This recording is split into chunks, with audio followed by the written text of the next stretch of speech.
the Idries Shah Foundation podcast. Practical Psychology for Today. Featuring the works of Idries Shah, voiced by David Ault.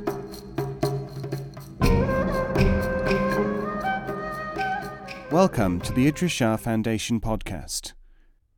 In this edition of the podcast, we will hear selections from Neglected Aspects of Sufi Study by Idries Shah. This audio has been made available by the Idries Shah Foundation. On the nature of Sufi knowledge. In a collection of the quatrains of Omar ibn Ibrahim al-Khayyam, we find this poem. Chun hazil I adami da in shuristan, juz kurdan I gussa nist, yakadan I jan, kuram dil I anki zin jahan zud biraft, asuda kasi kikhud niyamad bajahan. Since the lot of humankind in this bitter land is nothing but suffering and sadness, happy the heart of whoever quickly leaves the world, tranquil the person who did not come at all. But since we are all here, and haven't now the option of not coming at all, we deal with it as it is. I cannot, and I am sure that you would not want me to, use what is usually termed a systematic approach at this juncture. This is, of course, because Sufism is always systematized only for limited or transitory periods, because Sufism is primarily instrumental, not for enjoyment or display. But its study, especially in poetry, can be hard. In Khayyam's quatrain, the first line refers to the problems of study, hard if we take it on that level. Annoyance and disappointment come during the studies, as in the second line.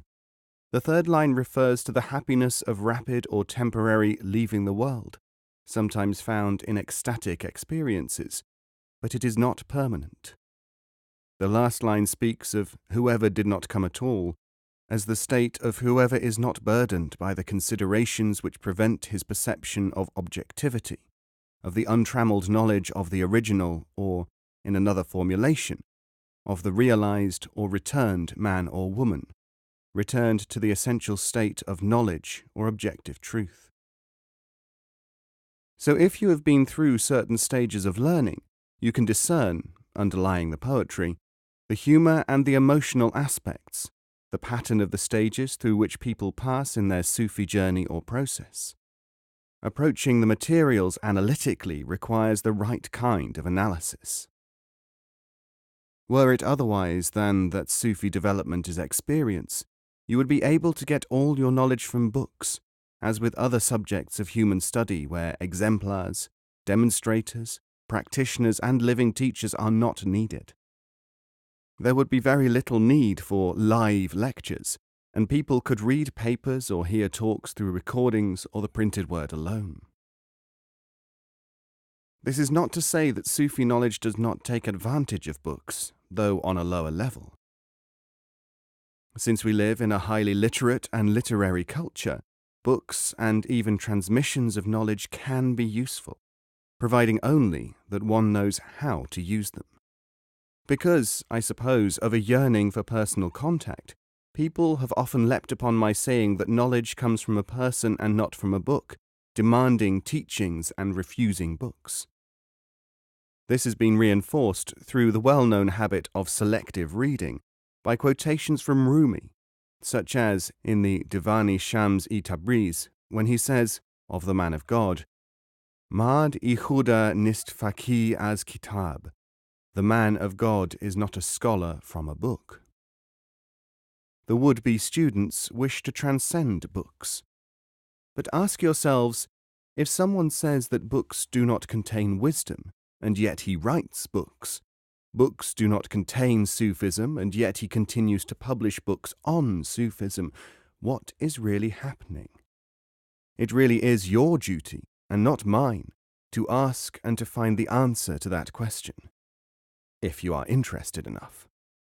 But since we are here and it has come up, let us answer it to illustrate the way of thinking which is so important to us.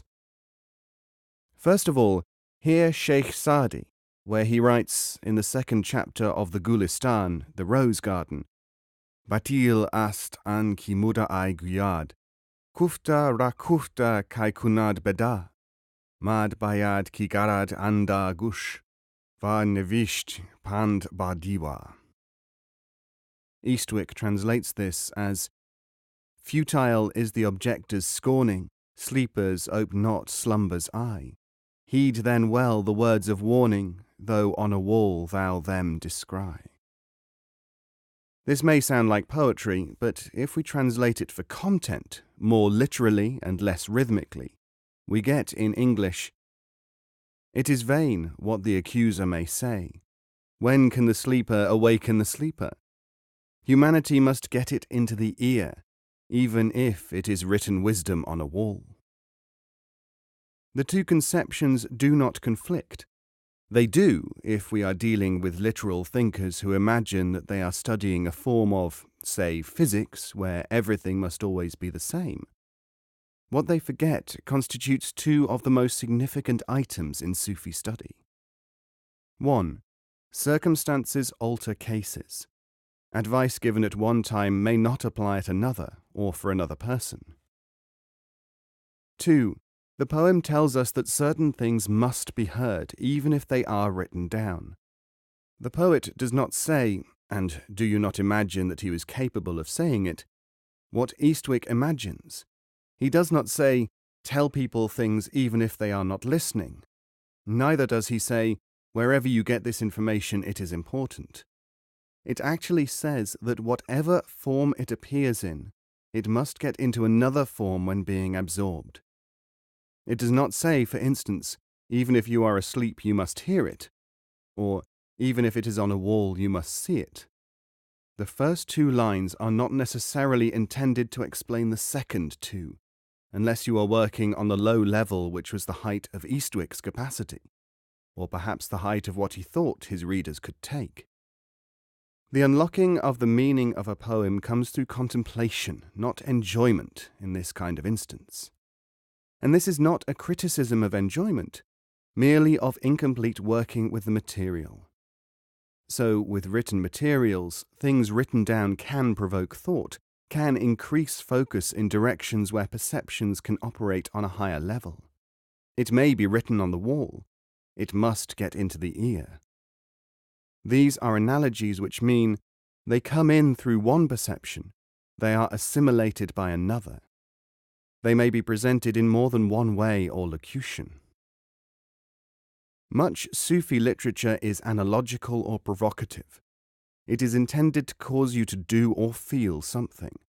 That something is not confined to like or dislike, to hope or fear, to cudgeling your brains, to discussing with your friends. These customary ways of dealing with almost anything merely mask the developmental, the educational content. And before one gets to that point, things which have been read leave a trace. This trace, not necessarily consciously registered by the sleeper, will be digested into another area when adequate experiences are operating. At this point, people very often say, "This is terribly difficult," or "This is not what I came for."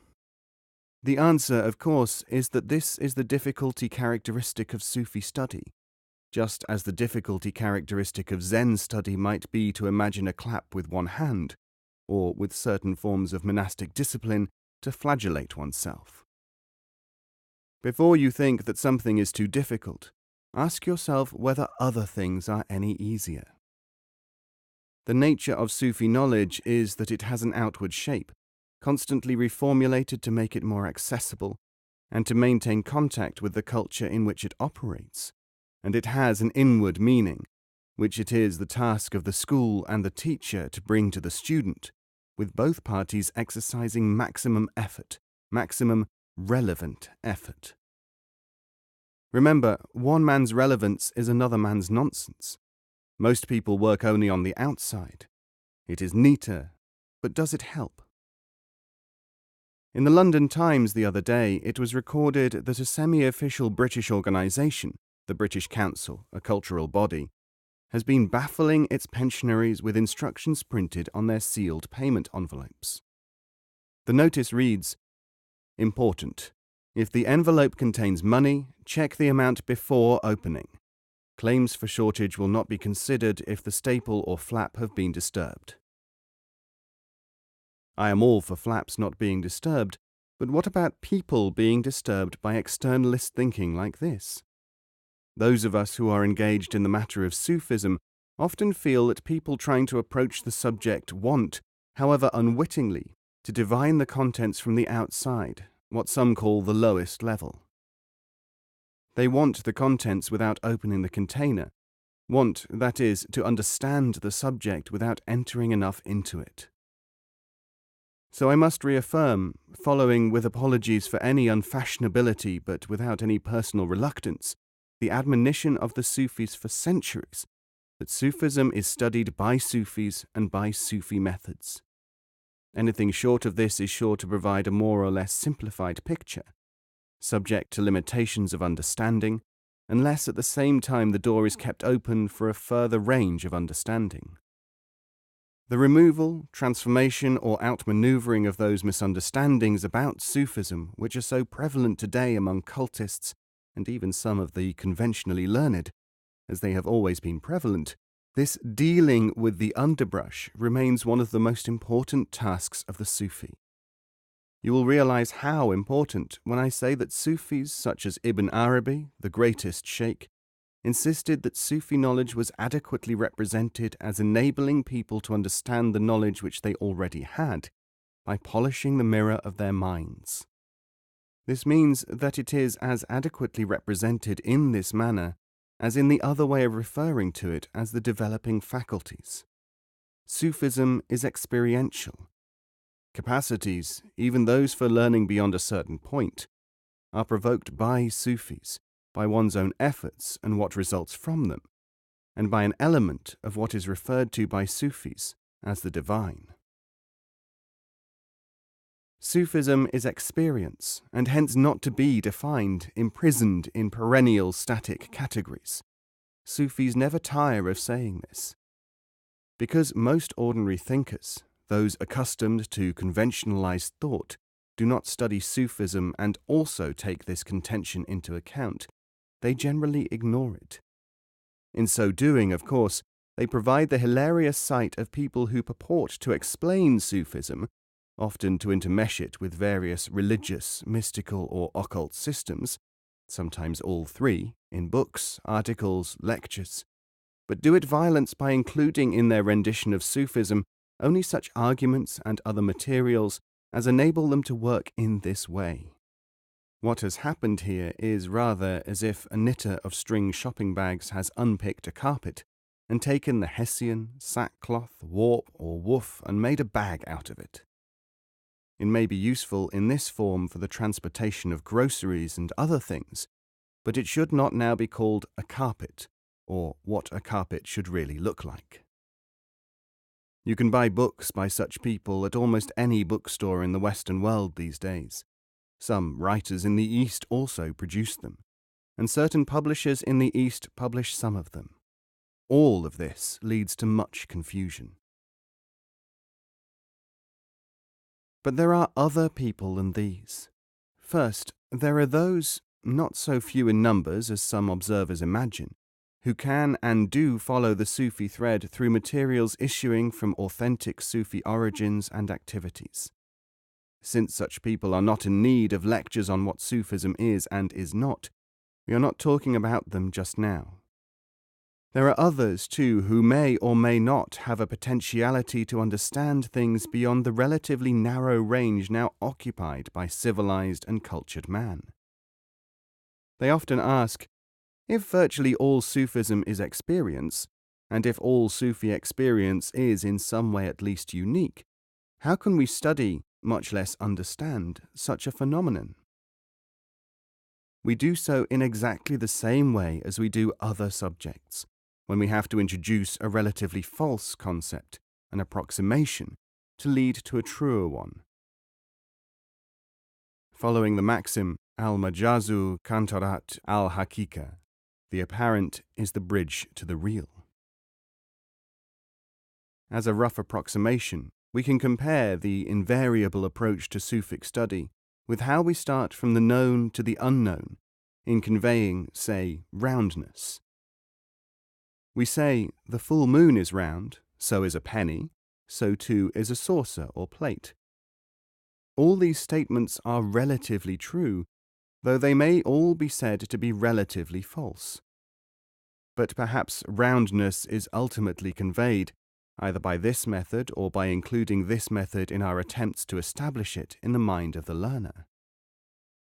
Naturally, according to the experience and other characteristics of the learner, we use different analogies: cake, sun, circle, not forgetting that we must maintain the knowledge of the fact expressed by the proverb, "Every round thing is not a cake."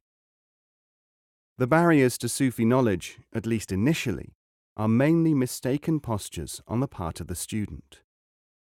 The very human desire for consistency, reassurance, certainty, whether these things are useful at any given time, or even if they are positively contraindicated factors at various junctures, causes people, whether approaching Sufism or many other things, to seek, almost to crave, single, definite, very often oversimplified formulae, not as instruments or vehicles of learning, but as truths.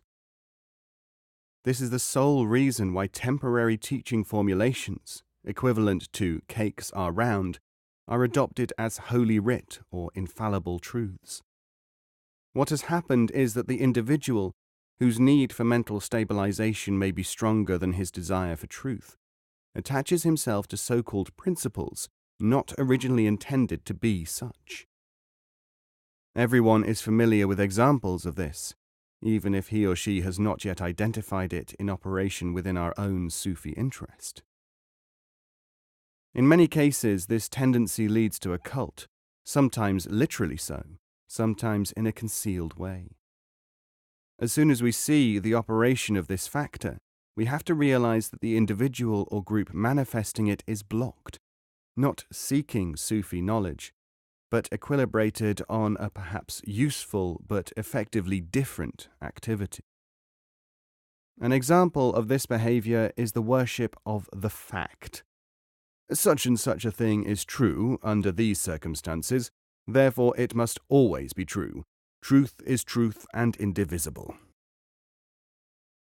With modern science, including physics, discovering rather unequivocally the relative nature of even the most enduring seeming facts, Sufi thought has a great attraction nowadays, and a chance to explain itself a little better. Nowadays, it appears to many people far less improbable or magical. A quantity and variety of people can now approach it who, in earlier years, would not have been able to do so because of its inconsistencies. In the more specific sense of a cult, of course, Sufi studies have often deteriorated into the automatic and mimetic use of robes, beards, formulae, and appurtenances. These exterior objects and concepts have a powerful appeal for those who need reassurance or who desire something strange, but their use without an understanding of any function which they might have or might have had, and the transitory nature of formulation designed to protect and conduct from one stage to another, leads to idolatry, the grasping and holding on to things which hamper progress because they are static. This is not a Sufi way at all, but a social phenomenon. At best we have a new tribe, at worst a coercive either-or instrument. Sa'di refers to this when he says, in Persian, Ba tasbi o saja o dalknist. The path is not in observance, the rosary, the prayer rug, and the robe. Bastan 1. This is, of course, what Shabistari, AD 1317, means when he says in The Secret Garden, which is much quoted in Sufi circles, if the Muslim knew what the idol was, he would know that there is religion in idol worship. If the polytheist were informed on religion, how could he stray in his faith? He sees in the idol only the outward and created. For that, he is legally a heathen. The above passages inevitably have been taken by the various self-styled experts on Sufism to prove that the Sufis are against religion, or that they are soft on idolaters and so on, and that Sufi knowledge is therefore sophistry. I hope that I do not have to take it that my present audience needs any further interpretation of what these lines mean, viewed from the real Sufi standpoint.